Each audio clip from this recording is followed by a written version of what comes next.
And she said to me that I write music the way emotions feel. And that is like both the greatest compliment I've ever received, but it's also like exactly the way I think about my art. So in terms of storytelling, I feel like I'm sensitive to my surroundings and I can pick up on people's emotions fairly easily. And that's something that I chase in music. So I'm always trying to like capture emotions that are hard to articulate and then like understand the flavors of them through the music.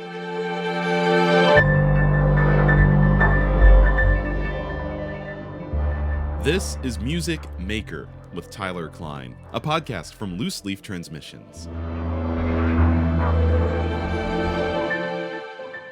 I'm your host, Tyler Kline, and I'm very thrilled today to be joined by composer Emma O'Halloran. If you're not familiar with Emma or her music, you're in for a real treat. There's definitely a quality to her work that I would describe as magical. It's buoyant, effervescent, nostalgic even. What I'm trying to say is there's a lot of good in it, which is really just a reflection of who she is as a person. Irish composer Emma O'Halloran is interested in joy, wonder, hope, and connection, and her music is driven by a desire to capture the magic of what it means to be human. Freely intertwining acoustic and electronic music, Emma has written for folk musicians, chamber ensembles, turntables, laptop orchestra, symphony orchestra, opera, and theater, and her work has been described as intensely beautiful by the Washington Post, and unencumbered, authentic, and joyful by I Care If You Listen. In our conversation, Emma and I talk about how she views storytelling through music as a way of capturing emotions and hard-to-articulate feelings, her experience as a composer in both the US and in Ireland, and how the two countries are different in that regard, the joys of collaborating with others, of course, her artistic path as a composer, and so much more. Sit tight, this is a good one, and I can't wait to share it with you.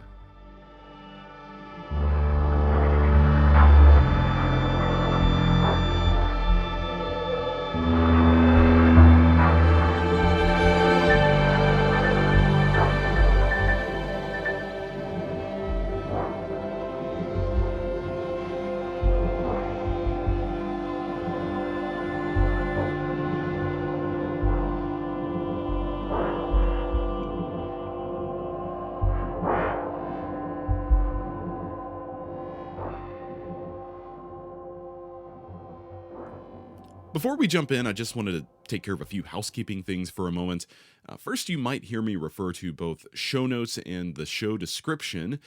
Basically, the show notes can be found on the Loose Leaf Transmissions website, and I've got a ton of information there for you, including a transcript of this discussion, ways to find out more about my guest, as well as links to things like books, music, tools that come up in our conversation.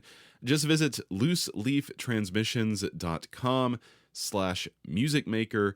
And then the show description is the shorter synopsis that you'll find in your podcast app, and I'll have a link to the show notes in that description. Second, you can support what we're doing here and get early access to episodes by becoming a Patreon subscriber. A little support each month goes a long way in helping me justify doing all the legwork to get this podcast up and running in the way that I think it deserves, and it's a lot of hard work that I'm really excited to do for you. $5 a month, the price of a cup of coffee and whatnot, is all I'm asking for on the Patreon. And if an ongoing donation isn't your thing, I've got a one-time coffee link on our website, as well as a link to that Patreon. That's at looseleaftransmissions.com/support. And finally, an impactful and free way to help the Music Maker podcast is to follow us on your favorite streaming app and leave a rating and a review if you feel so inclined. Especially a rating, it just takes a click. The more of those that we have, the more visibility the podcast has, and hopefully the more listeners we have. That's it. Now, on to my conversation with Emma O'Halloran. Well, Emma, I'm really glad to be talking with you today, and I just want to say how much I appreciate your time and for just giving us an opportunity to get to know you a little better, and also what makes you as an artist. I mean, that's really what this is all about. I'm really excited to talk to you today. This is like when you've described what this podcast is going to be about, I just love it. So happy to chat. Yeah, thanks. One thing that I always wonder about when I meet artists, or we're both friends with tons of people, and it's like the question that I always want to ask, but like it never comes up, or no one ever talks about it. What I think of as these kinds of seeds in our youth that led us to do what we do today. So I'm wondering, what is your earliest artistic memory? And I guess the thing that when you look back on it, you realize that might have been the seed that led you to become a composer today. That's such a great question. Let me ramble a little bit, I guess. Yeah, yeah, please Um, do. I don't have like super early memories of composing. Like I didn't know what that was. But when I was a kid, I was always making things and that like extended beyond music. I was always drawing and painting and dressing up and putting on shows for my family.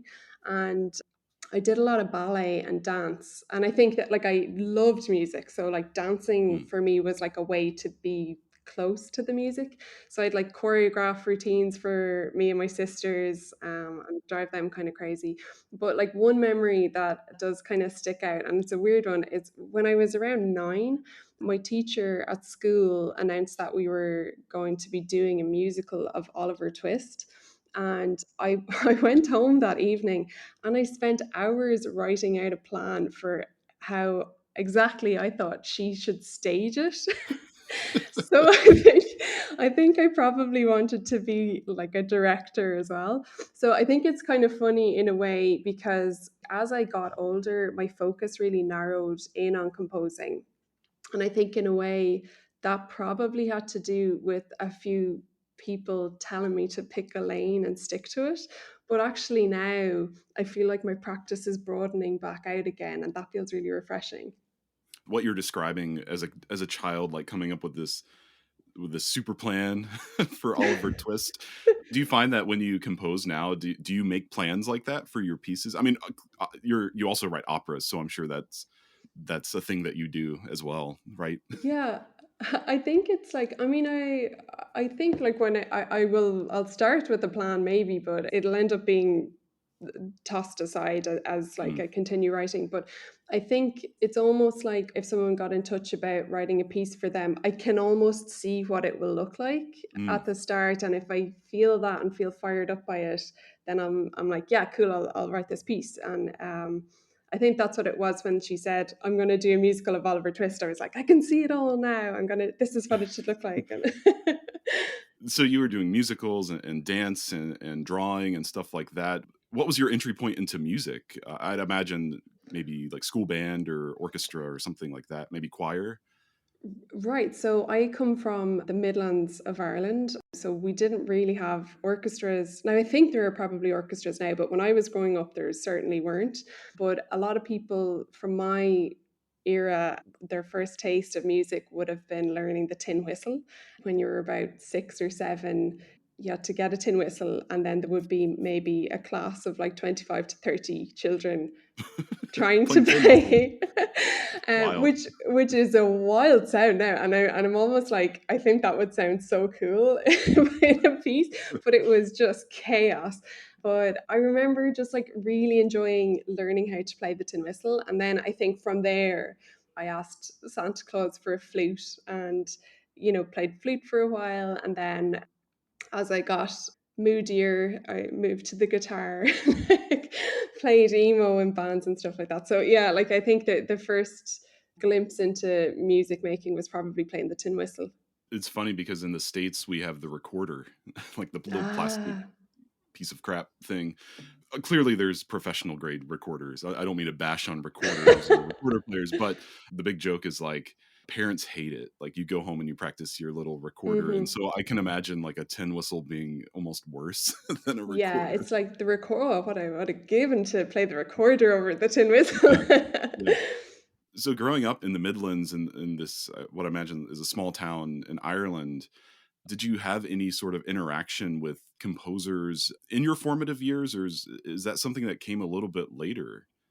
Yeah, it's definitely something that came later. Like I honestly don't, and this is like, I grew up in a time when there was no internet. So The like blessed time. what a time. And I'm actually glad in a way for my mental health that I did. But I didn't know that people that were alive wrote music. Like, I didn't know that that was a thing. So eventually in like high school, I would have taken a music class, and you'd have heard about people like Mozart and that sort of thing. But I just presumed they were all dead. And, there was either that or you were in a band.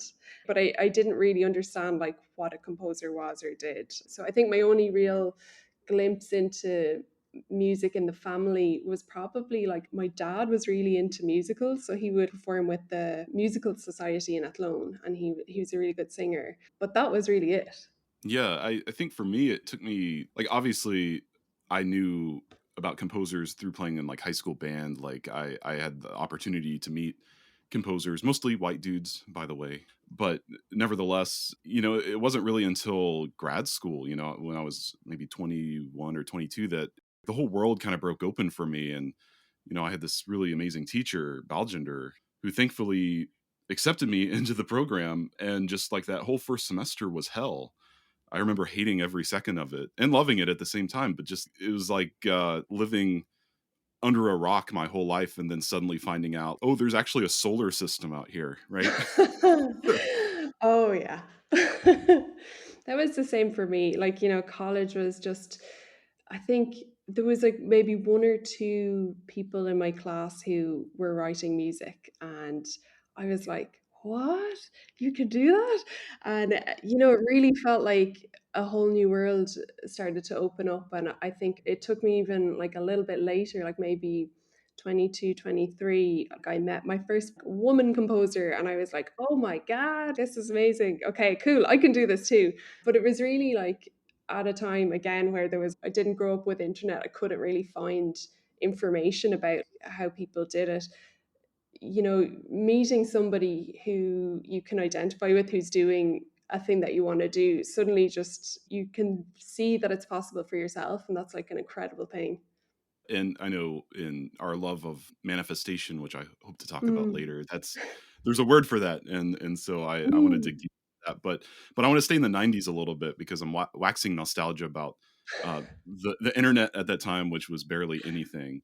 We both grew up in the '90s, and I can't help but bring up your piece "Constellations," which is maybe my favorite piece of yours.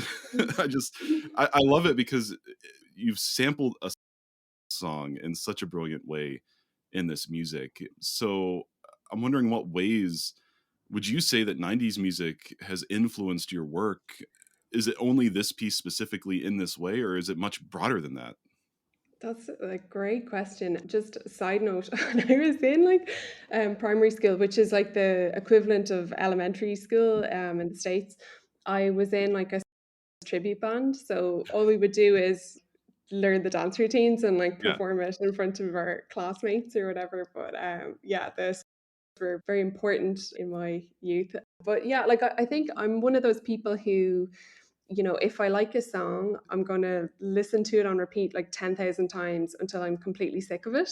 So I think for me, music has that power of like freezing moments in time. And maybe growing up in the 90s, I feel like my body like soaked up all of that energy, and that sound is just like a part of my musical DNA. 90s music for me is going to have like a flavor of who I was back then. So if I'm like trying to tap into that mood for some reason, I might incorporate elements from it, but it's never really done in a pre-planned way. It's more like, oh, I'll just grab a bit of that color and see what happens, and I'll go with my gut. So I think for me it's just sort of like I will have strong associations with certain pieces of music from certain periods in my life, and maybe I want to evoke an emotion for me that's there, and I'll try and grab some of the elements that feel right for it. I think what you do so beautifully in Constellations is, at least to my ear when I listen to it, there's a familiarity about it, but you like, it's not, I mean, it is, but it's not the song, It's like you've manipulated it in a way where you're right, it's like just a little bit of that flavor. And Mm. anyone who knows that music, at least I think, and for me personally, it's like you pick up on that immediately. And I think that's why I love it so much, because I also love '90s music. So Oh yeah. what other, there's a lot of '90s music out there. There's a lot of different kinds of '90s music. What else do you like? What I know it's like putting you on the spot, but That's like, and someone's like, what's your favorite movie? And I'm yeah, like, right. have I ever watched a film before in my life? It really depends. Like, I think what I'll do if I'm trying to like start a piece or whatever, like usually I'll almost make a Pinterest mood board Like a audio mixtape. wise, like, Yeah. yeah, like a mixtape for sure, yeah. And I used to make a ton of mixtapes, and like that would be like the 90s grunge, like all of that sort of stuff. But like, I don't know, like it's just a wide mix of things. Like I remember when I was a kid making a mixtape, my dad was in the army and he'd be overseas a lot. So like maybe in the summer times we'd go and visit him in different, like he was stationed in Lebanon one year. And I remember making one mixtape that we like had to listen to the entire time. And it was like Led Zeppelin Stairway to Heaven into like the Backstreet Boys. So it was like chaos, but like I think I like to be open and be able to grab bits and pieces from everything. Yeah, I love that. And I love that, I know some pieces in the contemporary classical repertoire, I guess, for lack of a better word, that it's like very overt, and that almost sounds like abrasive to my ear. And so I just have to just keep doting on how much I admire the way that you do it. It's I think Well, it's really I awesome. appreciate that. Thank you. Yeah. So thanks to you and your partner Alex, my wife Suzanne and I got to come to Ireland last year because of your wedding. And Yep. one of the many things that I loved in my travels to Ireland, and it was my first time there, it was the folk music. And both in my Mm. research and trip planning, and also all the advice that people who had been to Ireland gave me, it seemed like the Crane Bar in Galway was an essential stop. We spent a few days Oh yeah. in Galway, and people were just like, you got to go for the music. And so I just remember Suzanne and I going into this pub, and there was like a 5-piece group playing downstairs, and that was great. But the vibe felt maybe a little too chill for us. Is like these older folks playing, Hmm. kind of just like really almost relaxing trad music. So we decided to go upstairs, and there was this group of maybe 20 musicians playing music, and these were all people our age. And so we grabbed our pints of Guinness and just stood there. We didn't even find a seat. We just stood there and overlooked this like room full of people playing fiddles and these drums and flutes, and I guess the little accordions. Is that the concertina? Yeah. Yeah. And so we just stood there and just like took it. We didn't talk. We just took it all in. And afterwards, we were talking about it, and both of us were like, "Were you crying?" Like I was crying. Like we were both crying, just like taking it all. It was so good. And we still talk about how different that felt than the music making that we're familiar with in the States, especially like music in bars. It's like night and day. Mm. So I guess that's all to say. I can imagine that the importance of this music to you as an Irish person, but I'm also curious to know what kind of impact it has had on you, and whether that's consciously or subconsciously. So what would you say is your relationship with Irish trad music? What is that like, and how does it impact your work, if it does at all? Again, I love this question. I feel like that for how it's impacted my music, I feel like that's something that like a musicologist or like a music historian or something would have to tell me because I'm so close to it. But um, growing up, there generally would be a lot of family friends and stuff would have instruments and you'd play like you'd grow like I grew up surrounded by various people that played trad music. But I think if we're sharing, I feel like for me, more than anything else, I associate trad music with falling in love because Mm, I met my partner Alex nearly 14 years ago. So this is kind of going back to you coming over for the wedding. But yeah. I met Alex nearly 14 years ago, and at the time we were both living in Dublin, and we kind of discovered that we had both just randomly bought cheap fiddles and we're starting to learn how to play trad tunes. We decided that it could be like fun to like hang out and play together and practice because you don't want to go into a pub and like be the bad trad player while everyone else is making like beautiful music. So we used to just like hang out and we play trad tunes together, and kind of like romance blossomed from there. And when we were living together in the early days, we would play like Martin Hayes, who's an amazing trad fiddle player, play him all the time while we like cooked food for each other. And I think I'll always associate trad music with being in love. And it's funny because I think like recently, like in an opera that I've written, the opera is called Trade. There are some elements of, someone was calling it the diddly idly music, and he's like, it's so Irish, it's so river dance, and I was like, no, it's not. But then I was like, that's the love music, and then I was like, oh, okay, yeah, like maybe that's how trad music has sort of filtered into my thing. It's more of an emotional thing, you know. Yeah, and we keep saying trad music, but that's like traditional music, Traditional traditional Irish Irish folk music. music, yeah. Yeah. So I grew up in Kentucky, like kind of not quite. Well, I guess it's technically Appalachia, but like the foothills of the Appalachian Mountains. And so I'm the only person in my family who's made a life out of music, except I have a couple great uncles. Like they're no longer with us, but one great uncle I can think of in particular who was a bluegrass musician. So like Kentucky Mm. bluegrass is I guess my equivalent to Irish trad music. And I never played bluegrass. I love it. I love to listen to it, but don't really listen to it a whole lot. But there's like some pieces of mine I'll listen to, especially pieces with strings, where I'm like, there's a little bluegrass in there. Like, how did that Mm. happen? Like, it's just so it's like a subconscious thing. And so when you're talking about this moment in your opera, it sounds like that was also like you didn't really mean for that to happen, but it did. And you're kind of like, yeah, let's go with it. Yeah, yeah, just go with it. If it works, don't try and fix it. Yeah. So speaking of your operas, you have two, is that right? Yeah, I guess I do. I've done like a few short operas, but like I have one that's 30 minutes and one that's like an hour long. So those are like the two big ones. And your uncle was the librettist for these, right? So um, Yes. I'm wondering, what has it been like working with a family member on something that's as large scale as an opera, and how did that working relationship begin? Did you just call up your uncle and say, "Hey, do you want to help me write an opera?" It was a lot more random and haphazard than that, but Oh, nice. so like for people that don't know, my uncle, his name is Mark O'Halloran.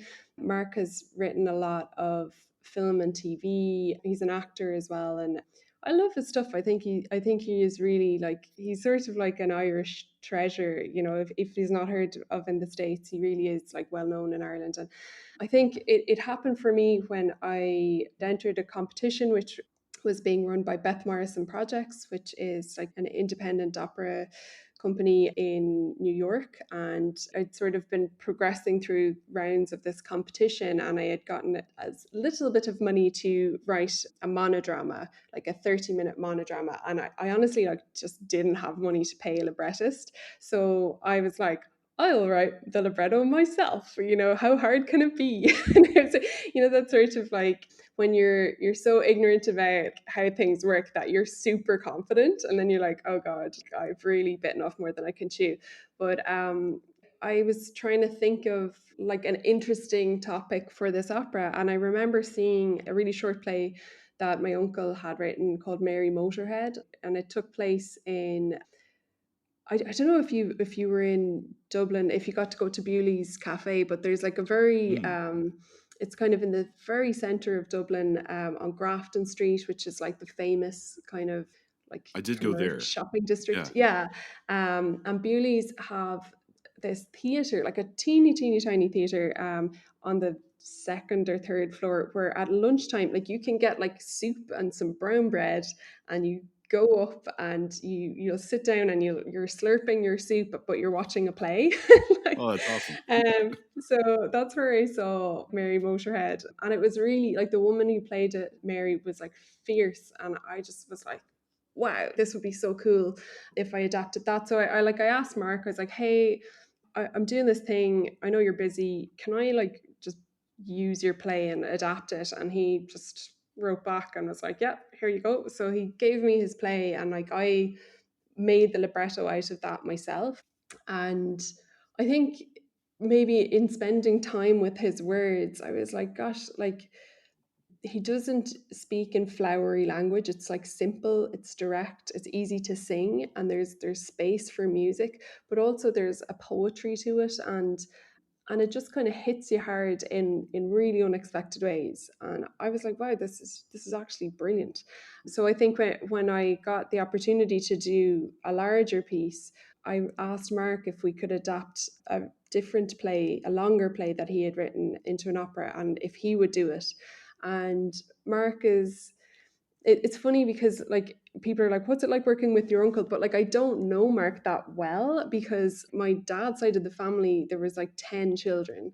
And also like Mark was always traveling with work, or busy. So like, I'd see him every so often and be kind of in awe of him as the only artist in the family. Yeah.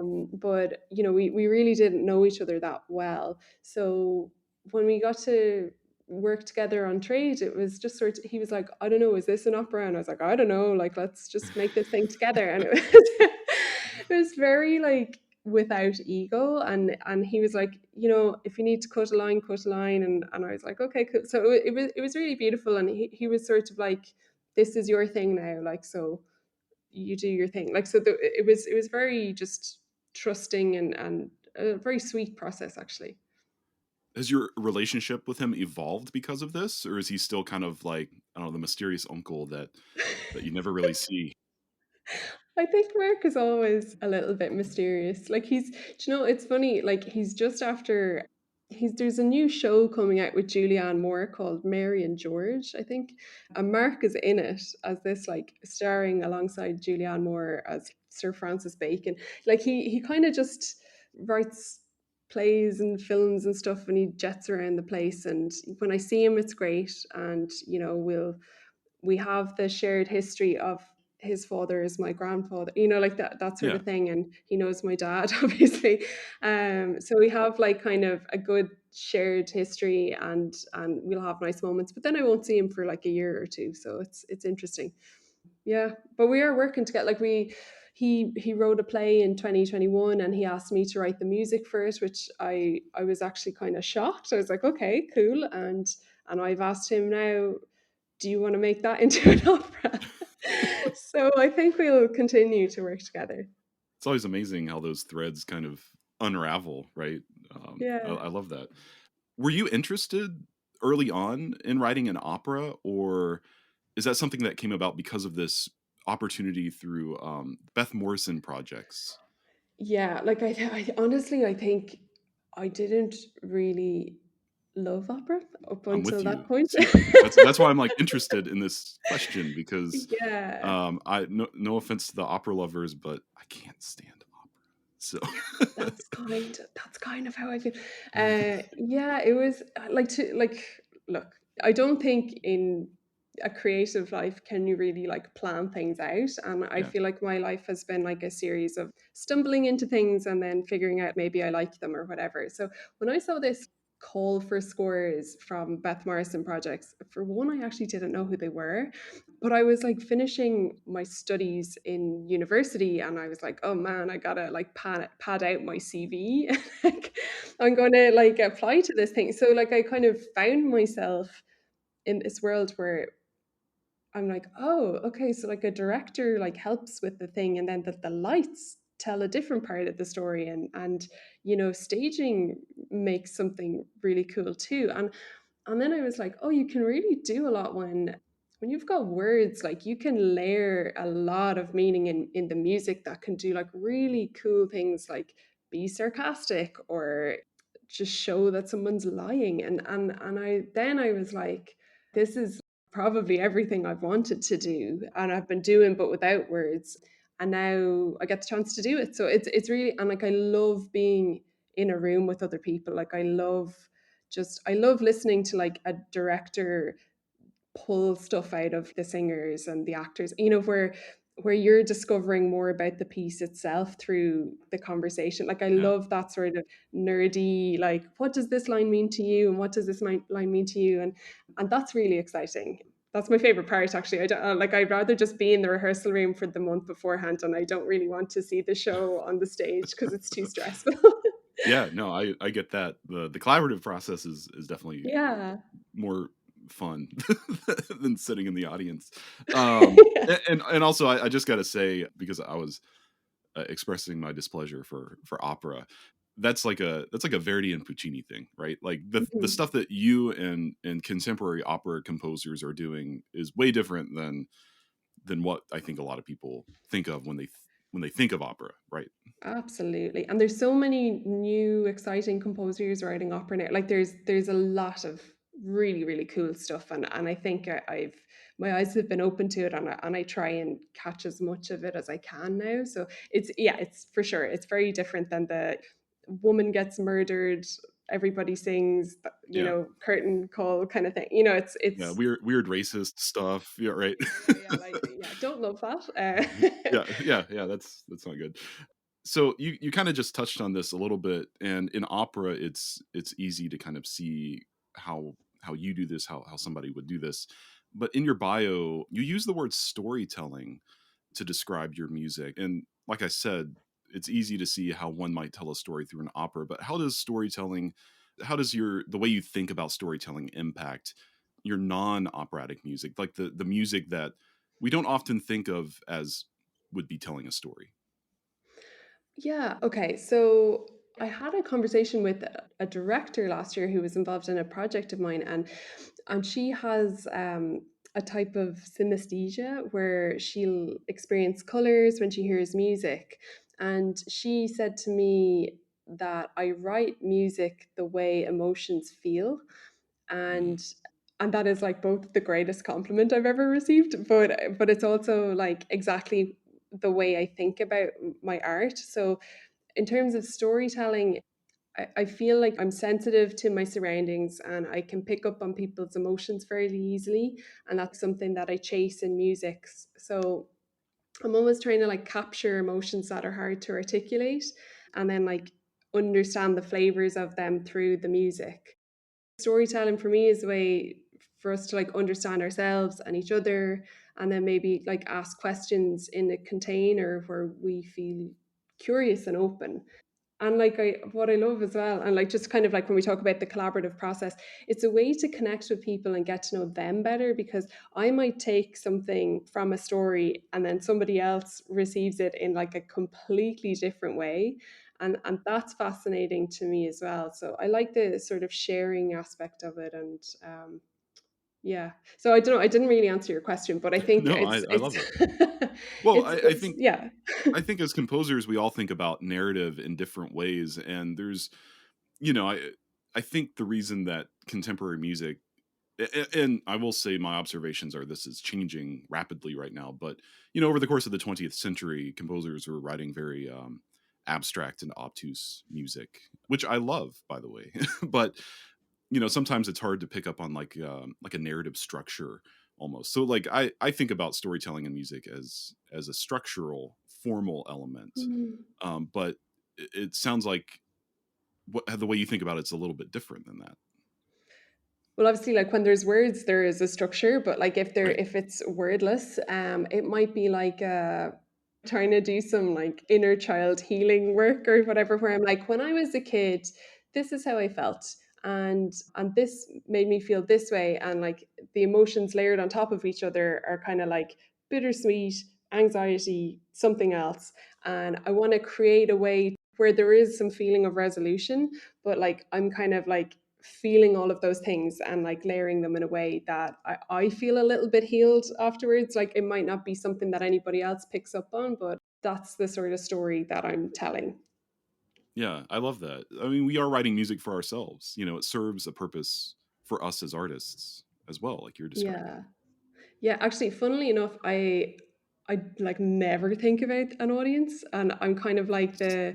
Yeah. Do you know there's like that David Bowie quote where he's like never play to the gallery, Yep. and I'm like, oh, I absolutely 100% agree. I'm just like the minute I try and impress somebody else, the music suffers so much. So it's kind of like I think that everybody is completely unique and they have their own like rich inner world. So if you have the urge to create something, trust that and trust that there's a reason for that and like just go with that rather than like wondering if the person in row Q enjoys your arpeggio. I don't know.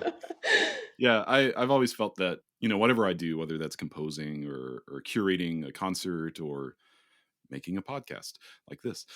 I feel like as long as I'm being true to myself, being genuine, people will get it. People Oh yeah. will receive that. And so you're right. I also I don't think too terribly much about an audience.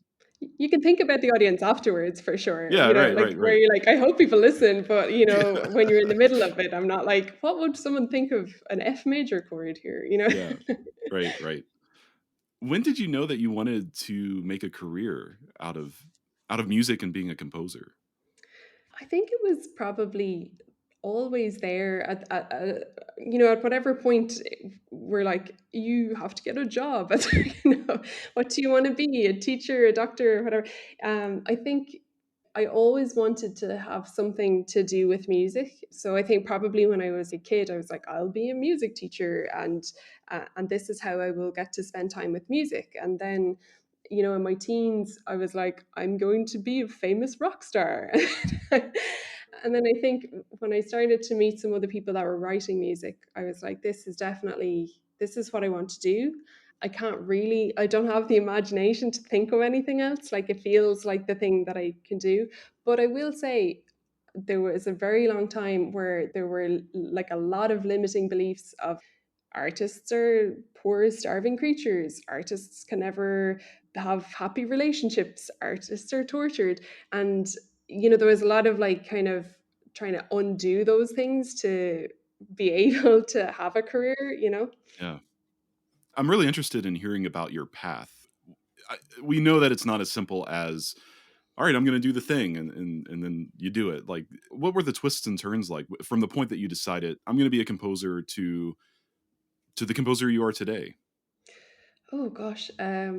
It's almost like I think the question for a really long time was like, can I be a composer? And when Alex and I started dating, he very quickly had applied to grad school in the States, and he went over. And like at that point, I was like, is that a thing you can do? And um, I think my entire life has just been like meeting people who do things, and I'm like, oh, I can do that. Okay, I'll do Yeah. that. So Alex went, and a friend of mine, who's Amanda Fury, who's a brilliant composer. She also went to grad school in the States, and I was like, okay, I'm just going to apply because apparently you can go to places that give you scholarship. So I applied and I got into a school that like had a scholarship. So it was like the first time for me where I was like, I'm kind of getting paid a very small amount of money to be able to write music. And I'm not even sure if I have received like a paid commission while I was going through that, because I didn't know you could charge, or I didn't feel comfortable putting an amount of money on it. So like I think as I was going through all of this, like I started like asking people what they charged for things, and tried to be open, or like maybe have a group of people where you're like, how do you do this, and how do you navigate like a website, how do you do it? So I think starting to just talk to musician friends about how they charge for things, and like navigate some career things like helped a lot. And I think when I graduated I was like, well, you kind of have to just take the leap now. So I think you can be entrepreneurial. There's Actually, you did this a lot, like Mhm. consortiums, consortia. Yeah. We Who just knows? make it up as we go. Yeah. Yeah, it's a Um, random plural. yeah, I think it was like really empowering to think, oh, I don't have to wait for somebody to ask me to write a Oh yeah. piece of music, and just to be like, well, I've got this idea, I'm going to talk to a friend, and then maybe we can get more people involved. And the cool thing about running a consortium, or being involved in it, is that like you'll get a lot of performances, and you meet a lot of people through that, and stuff like that has helped a lot. And then like I set up like a mentorship program, so I was able to pay myself a bit. So there's different things where you're like, this is one avenue. Commissions are one stream of money, but there's all of these other elements as well. And I think just talking to people and being transparent about like what you charge for things is really really helpful. And I feel like for people starting out, just ask people there. And like there's people on YouTube that will talk about what they've earned for the year, all of that sort of stuff. Like get that information. It's really helpful. I appreciate what you're saying about just going for it. Like, oh, I want to write this piece. I'll find one person who's interested and set up a commissioning kind of model that a bunch of people can take part in, and you're right. That's something I turn to a lot because I'm impatient. Yeah. I don't want to wait for that commission to come through. I just want to write what I want to write. And the same thing kind of goes with institutional support through grants and stuff. It's like I personally don't want to rely on that. So I have to figure out those entrepreneurial routes to take in order to be the composer that I want to be. Because I mean, frankly, there's a lot that's kind of stacked against us. I mean, there's a lot of composers, and at the same time, there's a lot of musicians who would rather not have anything to do with new music. There's a lot of brilliant musicians who do love contemporary music and specialize Mhm. in that. And so I just appreciate you acknowledging the challenges that we face. Absolutely. But I think it's I think I've reached a point now where I'm like, I just want to be the person that's leading. I'd rather take on the work, the administrative and project management work of making sure I get to write exactly what I want to write. Because there was a point too where I would get a call and it was like, hey, do you want to write this piece? And the theme is like pelicans, and can you make it about like Florida? And I'm like, well, Yeah. like that's really asking me to write. Do you want me to write a piece that I'm excited about, or do you want me to write like Pelican Florida piece? So it's, I think, being able to have that agency as well. Like I understand that like ensembles they want to have cohesive programming, and I get that. But it's not, unless it's something that I'm really excited about, I wouldn't say yes to it anymore. And there are other ways to like figure out how to get paid, Yeah. Saying no is very powerful, is what for sure. is a lesson that took me a long time to learn. Yeah. And I think that it's a long lesson for a lot of people. And by the way, there's plenty of Florida composers who might not have the opportunity who would be happy to write And Pelican like Florida music. pelicans and they're so Yeah. excited about pelicans. um, Yeah. so you spent some time in the United States going to school, and then you've returned back to Ireland. What would you say is the differences in your experience of being a composer in the United States versus being a composer in Ireland? It's hard to know because the States is so big. I think like maybe in certain, I don't even know if this is the case anymore. Maybe like 20 years ago, it was the case where there was definitely like an American sound of music. I don't think that's the case anymore, really. It's like kind of anything goes. But like Ireland was a weird one because it's its own little island, and it's kind of on the edge of Europe, but also we look to the States as well. And often you would have composers, leave Ireland to get their education elsewhere and then come back. And so you would have like, for such a tiny island, a very weird amalgamation of sounds. So you'd have people that were really influenced by like the Darmstadt school in Europe, and then you'd have people that were like, yeah, minimalism, and or like, there was a group of artists down in Cork that would be really influenced by like Alvin Lucier. Like, so it was just sort of like people looking outside of themselves, outside of the island, maybe to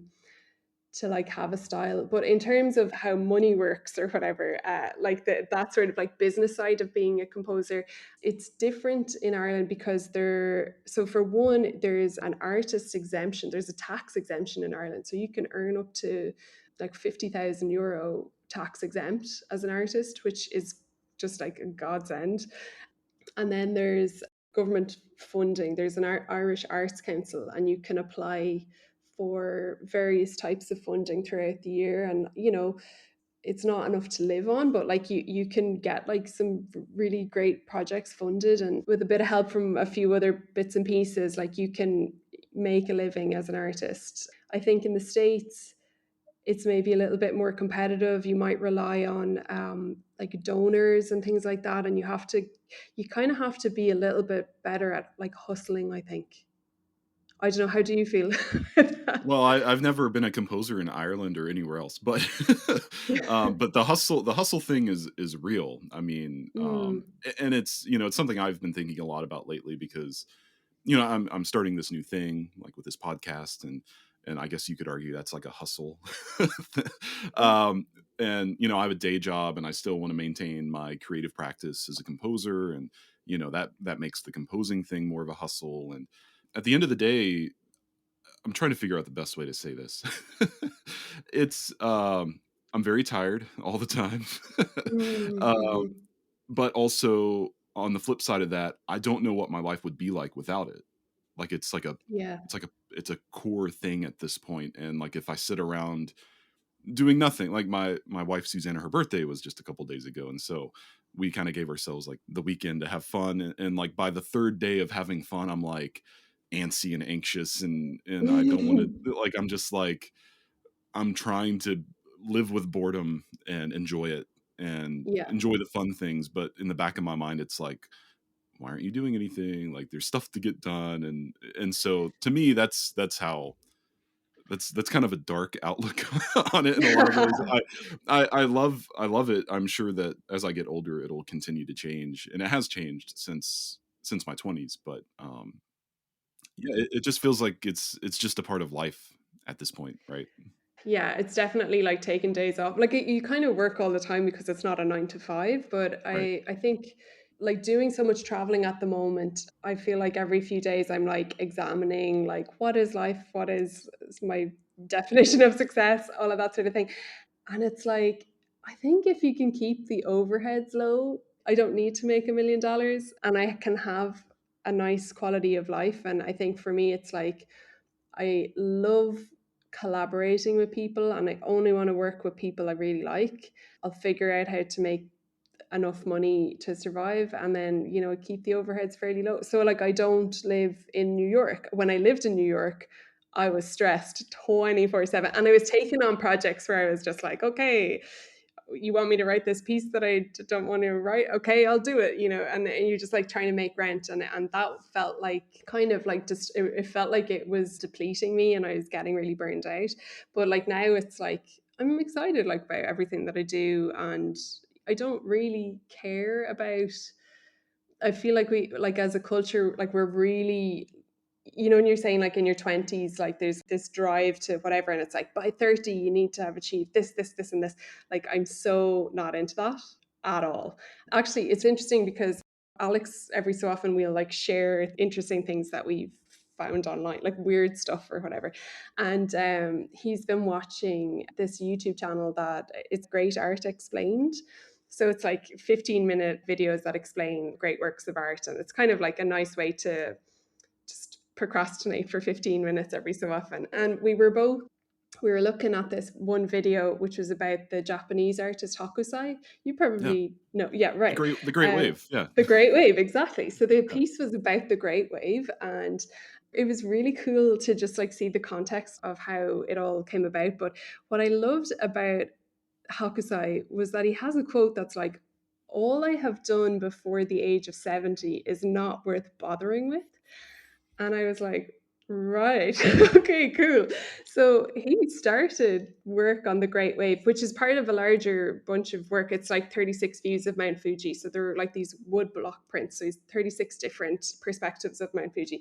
He started this at 70. And he was like convinced that the older he got, the better his work became. And this was a person who lived to be 89, like at a time when the average lifespan was 50. And that like energizes me where I don't feel like I need to tick off, like I need to write for this symphony orchestra before the age of 40, or like that sort of thing. I'm like, I'm excited if I make it to 60, how much better am I going to be then? And that to me is like, that's a reason to keep going. Yeah, I love that. I'd like to dig a little bit deeper into your kind of artistic ethos, get a little maybe cerebral here a little bit. Um, so I'm wondering, and this is a question I ask everyone, but what is a piece of music or a song or a book? What is an artistic object, if you will, that changed the way that you thought about how you approach art? Or I guess like a more dramatic way of putting this, like what's that thing that like kind of split your world open and like changed your life? It's more like a quote that I heard a few years back that I wish I had heard when I was starting out. So it's sort of like I heard it after the fact, but I was like, oh my God, this would be so helpful. And it's a thing that I share with anyone who's like, I'm thinking of starting to compose or whatever. So it's by Ira Glass, who, for people that don't know, would have been like the host of This American Life and a bunch of other public radio things. And he has a quote about the gap. Have you heard of this quote? No, I don't think so. I'll paraphrase it because it's maybe 2 or 3 minutes long. But if you Google like Ira Glass, the gap, people have made beautiful little videos to go with it. But basically, what he says is all of us who do creative work, we get into it because we have good taste. But then there's this gap when we're starting out. So you have the good taste, but your early work isn't like meeting your expectations and you feel disappointed by that. And that's when a lot of people quit and they're like, I'm not meant to have a creative life. But this is part of the process. So his advice is the best thing that you can do is make a lot of work and focus on the quantity as opposed to focusing on the quality. And by making a lot of art, you will close that gap and then your work will start to be as good as your ambitions. And that to me was like, I wish I heard that 10 years earlier. Yeah, I Because, love that. yeah. So that to me is like, yes, that's what I struggled through for like 10 years. Because like when I started, I remember feeling so frustrated. And also like you have these stories of like Mozart heard the melodies in his on the wind and, blah, blah, blah. You're just like, that's not how it works for me. I'm obviously like a terrible artist. But no, it's like you keep making, you learn stuff with each piece and you get better. And that's the way it goes. So it kind of ties in with the Hokusai idea. But like, I really think don't be afraid of the gap. Make bad art, make lots of it. And I think, well, first of all, I'll say that as a composer, that feeling never really goes away. It's you always fall short of what you're really trying to get across in your head. Actually, I had a teacher once who told me that you have to make things on the page, like on the sheet music, like the most extreme version that you can, because going from like your brain to like tapping it out on a piano or an instrument to figure out the notes and the rhythms to putting it on the page, and then like a performer performing it off the page, he's like, there's so many degrees of fidelity loss if you compare it to that, right? That you just, if you put it like the most extreme version like you can dream of on the page, then someone that's not like an argument in favor of like super complicated music, but it's just, but even then, every piece I write, it's like you go back and listen and it's like, oh, that could have been better. And for me, it's like, that's the lesson to take on to the next one. Like you're constantly evolving, you're constantly changing. Totally. But yeah, I think the whole idea of the muse kissing you, and I think it's bogus. But I think a lot of people, a lot of musicians, maybe even, they don't realize that as composers, we have to practice too. Yes. Like yes. musicians practice an instrument. And I think what you're talking about is actually practicing. I mean, I don't know about you, but there's a lot of stuff that gets trimmed and left on the floor, the cutting room floor. And to me, that's practicing the piece to get it where it needs to be. Yeah. I wanted to ask you, what would you describe as the primary pillars of your creative practice? Okay, let's see. How many would I have? I have a few. So the first would be like filling up the well. So I feel like I have to like expose myself to like find things that spark something inside of me. Often it's like trying to find a feeling I've never had before. So like learning something new. So I might not so much listen to music, but I want to like have weird facts or learn about the etymology of a word, or like weird stories or like visual art. So it's like something that gives me something to ponder. And like I'm doing a lot of travel at the moment. My favorite thing is just like walk down streets I've never walked down before, and like what can I discover. And then I feel like I've absorbed stuff that will kind of percolate and eventually will come out in a new way. But like that needs to be like, the well needs to be filled up. If I was to just like sit in my room for a month, I'm not gonna have any good ideas. So there's that. So there's like filling up, and then there's emptying out, which for me is like, I need to be in like an open and receptive state to do creative work. So if I'm really pissed off about an argument that I had with somebody, I need to like clear out the energy. So meditation is really important. I'll try and do that every day. If I'm feeling really, I don't know, anxious or whatever, like cardio, like lifting weights, whatever you need to do kind of with your body to ground it.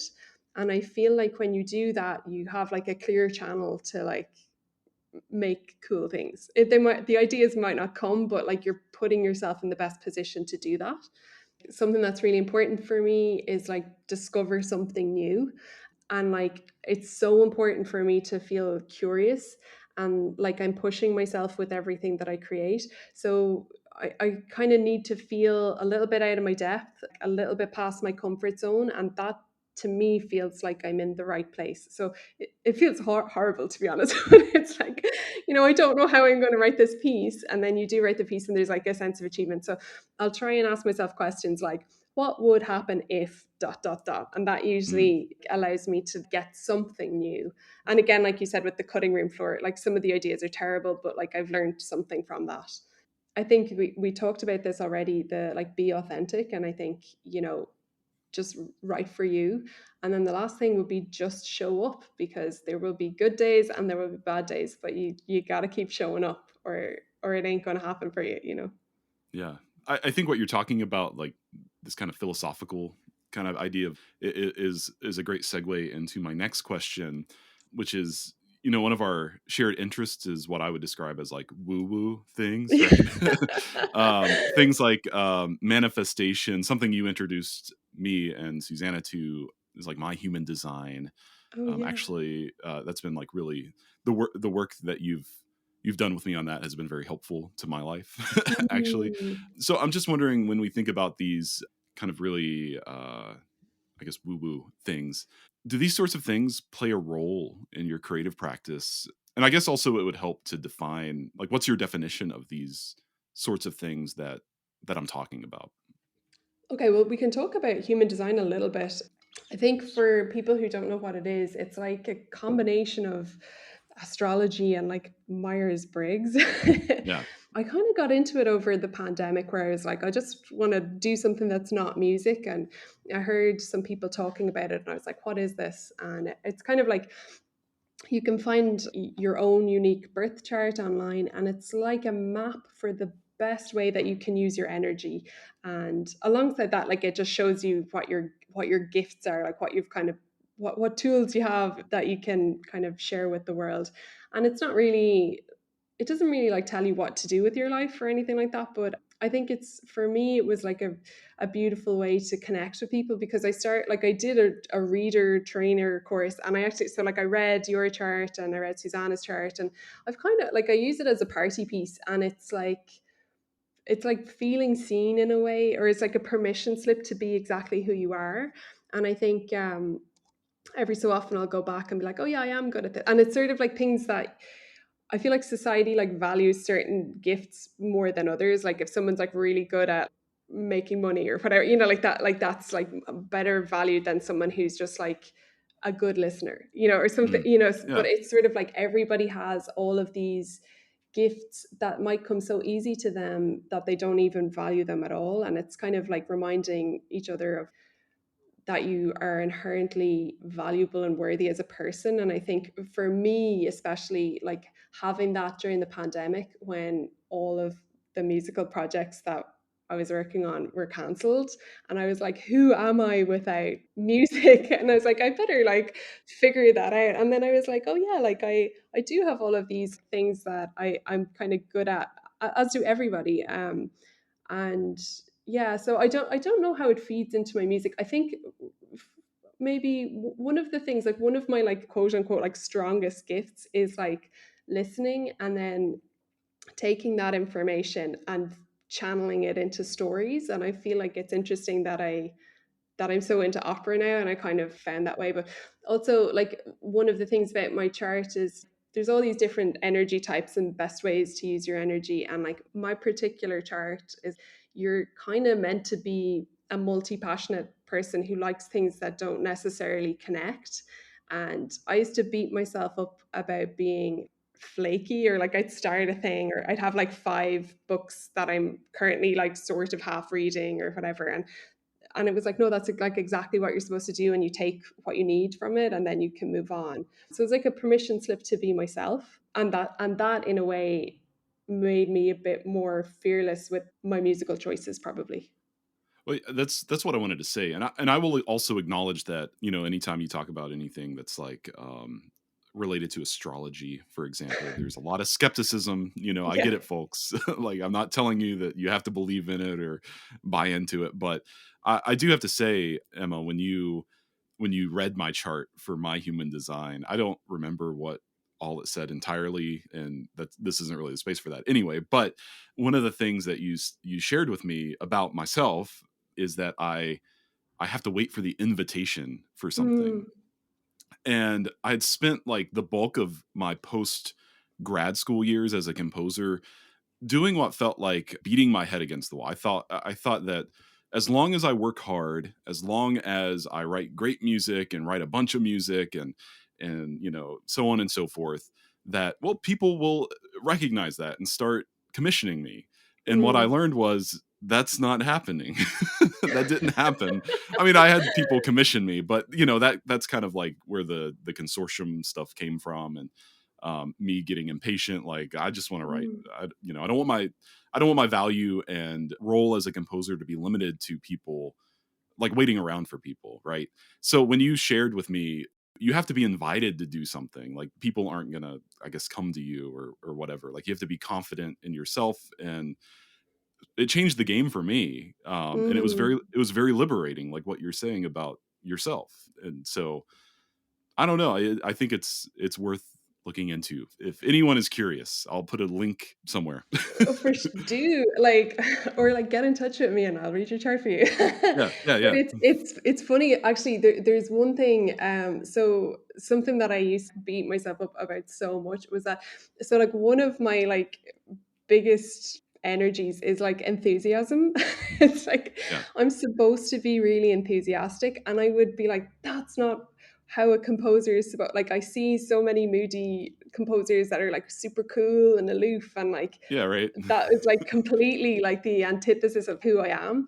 And then when I was like, well, do you know what? Like, I'll just be myself. Like, just it's just you recognize a lot of things in the chart. And gosh, like last summer, I was doing a workshop with a bunch of choir conductors and singers and stuff, and we were kind of chaperoning like a bunch of teen singers, and it was like a really long bus journey. And I was like, sure, I'll read your chart, like, and for a bunch of the people. And we ended up going through the entire bus and like reading people's charts, and every single people were weeping and like cheering. Like someone was just like, my strongest gift is this, and everyone's like, that is exactly who you are. And it was beautiful because people were like, yes, you like one of the lead conductors, his greatest gift was fostering togetherness, and everyone's like, that's what you do, you're so good at that. And it was basically everyone was just telling each other how great they were, and it was such a nice vibe. So I feel like it's, even if you absolutely don't believe in this stuff at all, it's a nice sort of like permission slip to like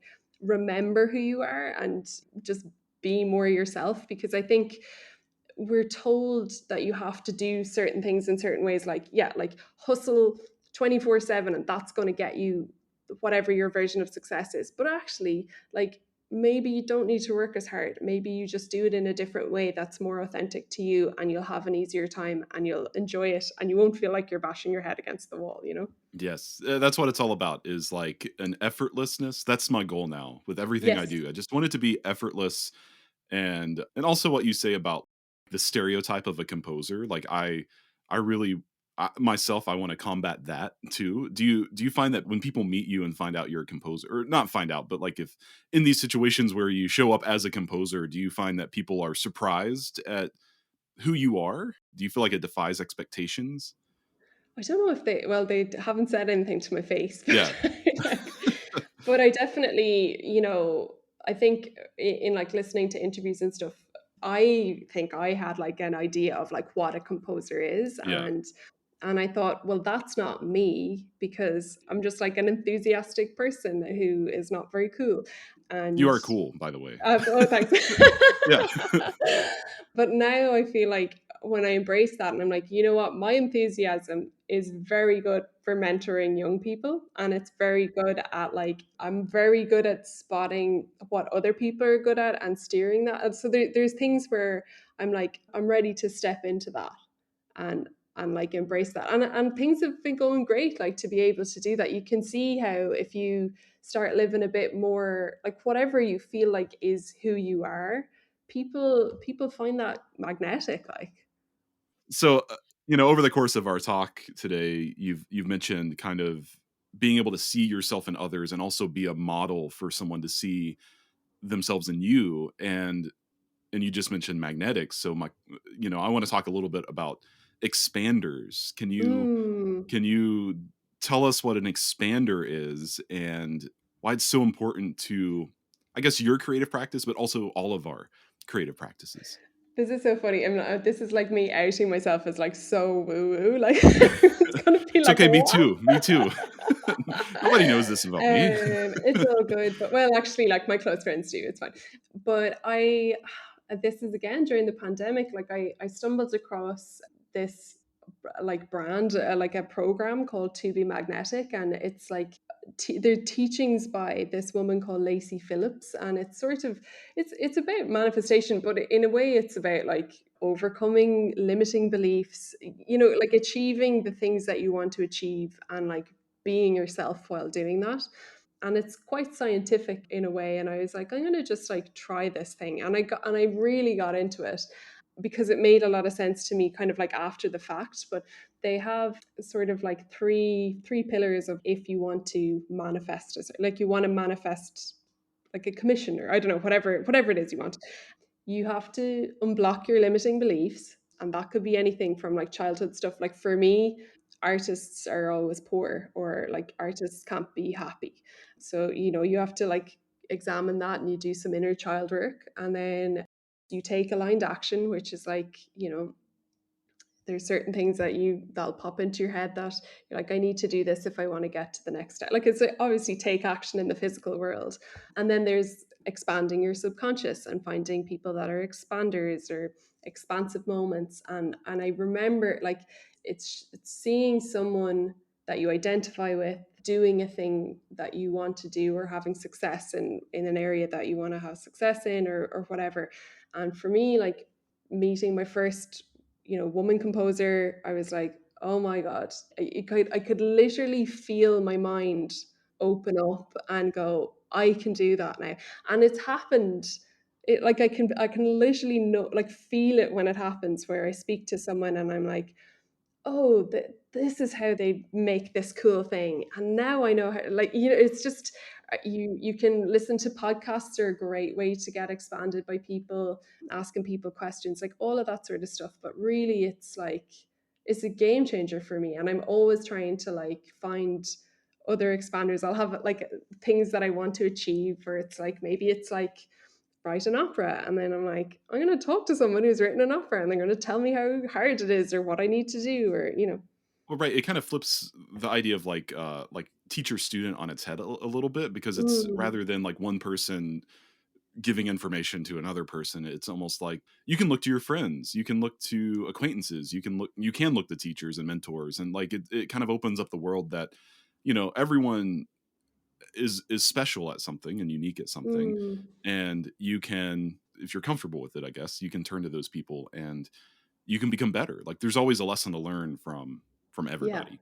Oh yeah, like and that's yeah, like you just anyone is there, everybody can be your teacher in whatever ways. But it's a beautiful thing, and I feel like, yeah, like I'm sure plenty of people think the whole manifestation thing is a load of garbage, but I really feel like I as an artist, like this mode of life is magical thinking anyway, and like I would prefer to live in a more magical world than a less magical world. And I've been getting attuned in Reiki, which is like a healing modality, like that deals with a lot of energy. It's like energy work.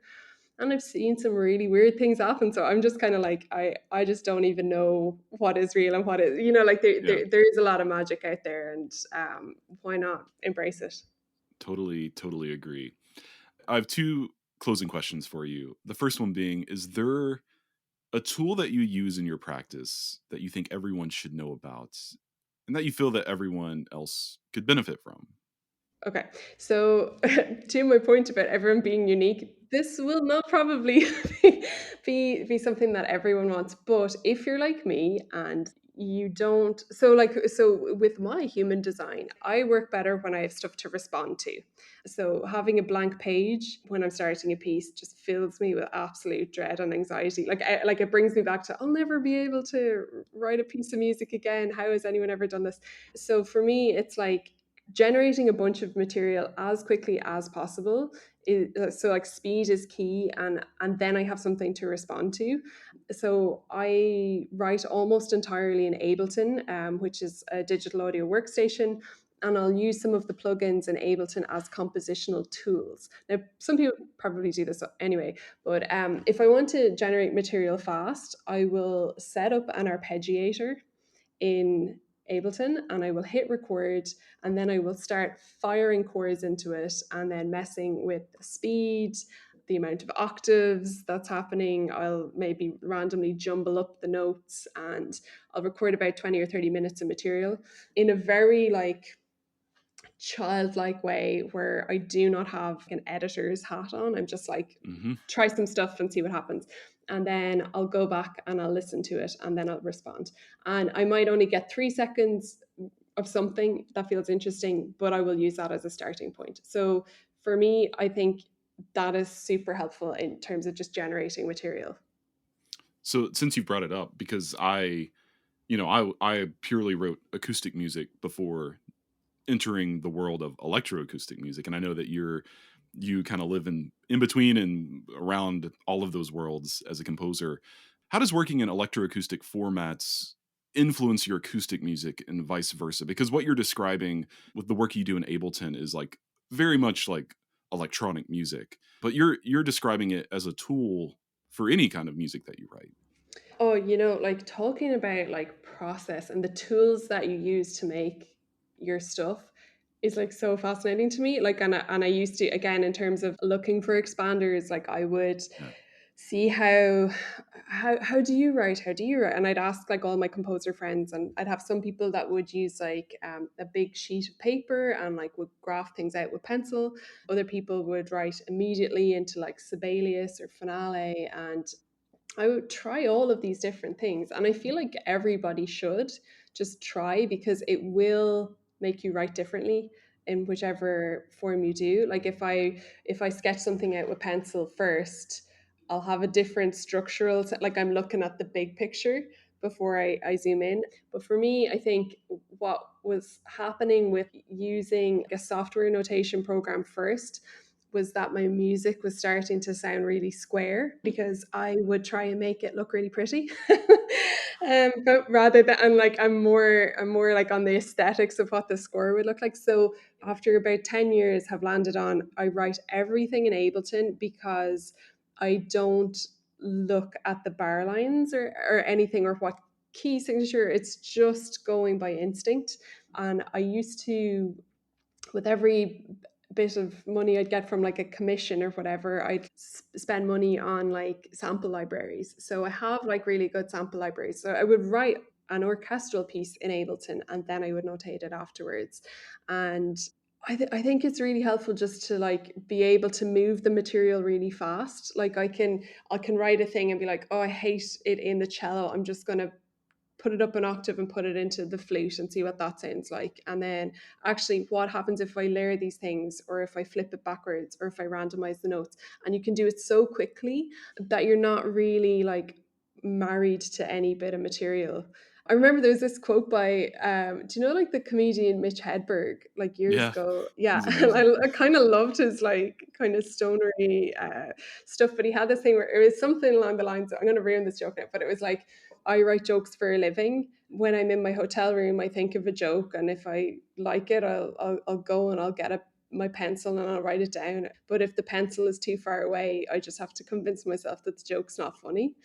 And Yeah. and I feel like it's that, like, I might have a great idea for something, and if I had to notate it in Sibelius to kind of get a sense of what it sounds like, and it's going to take me an hour to do that, I'm like, nah, it's not that good, you know. Yeah. I'm the same way, and that was me. I would always compose directly into finale, and it worked for me for a while. And then I got to grad school, and the first exercise in my composition lessons was write a whole piece by hand. Um, Ooh. and it changed everything for me. And Hmm. now I'm the same way as you, except I still write everything by hand. I find that to work the best for me. But yeah, as soon as I start putting stuff into finale, it's like I go from creator to editor, Yes. and it takes so much longer to compose. So I Yeah. just I like stay away as long as I can. And then you're right, once you start notating it and engraving it, it's like you want to make it look pretty, you want to make it look presentable, and Yeah. it But takes a it's long like time to do. everybody will have their own process, and that's the beautiful thing about it. It's like, don't feel like if you're trying to write in a certain program and it's not working well for you, maybe you haven't found the right tool yet, and like try some other things, and don't beat yourself up that you're not composing in the exact same way as your friends or whatever. Yeah. My last question is, what is something about your art that you've never had a chance to say or share with anybody that you've always wanted to, share with people?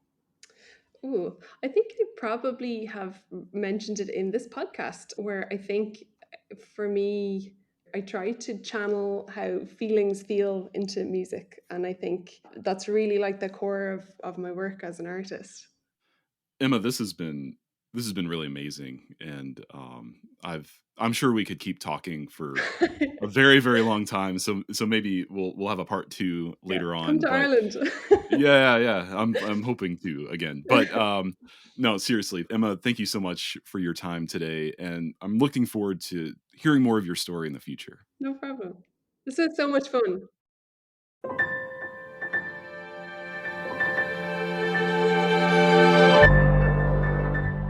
Well, Emma is just one of those people that, after a conversation like that, I can't help but feel totally reinvigorated and ready to get to work on some music. By the way, Emma's passion for storytelling has led her to explore multidisciplinary projects in recent years, such as sound walks and opera, but her output is really quite extensive, and it goes beyond those large-scale forms. And I hope you'll do a deep dive into her work on her website, emma-o'halloran.com. And I'll also have some links to some of the pieces that we've talked about in the show notes for this episode. I'm Tyler Kline, and thank you so much for joining me for this episode of Music Maker. Music Maker with Tyler Kline is a production of Loose Leaf Transmissions, made for all ears. We're online at looseleaftransmissions.com. You can find more episodes of the podcast and ways to support us on the Loose Leaf Transmissions website as well. That'll do it for this episode of Music Maker. Thanks so much for listening.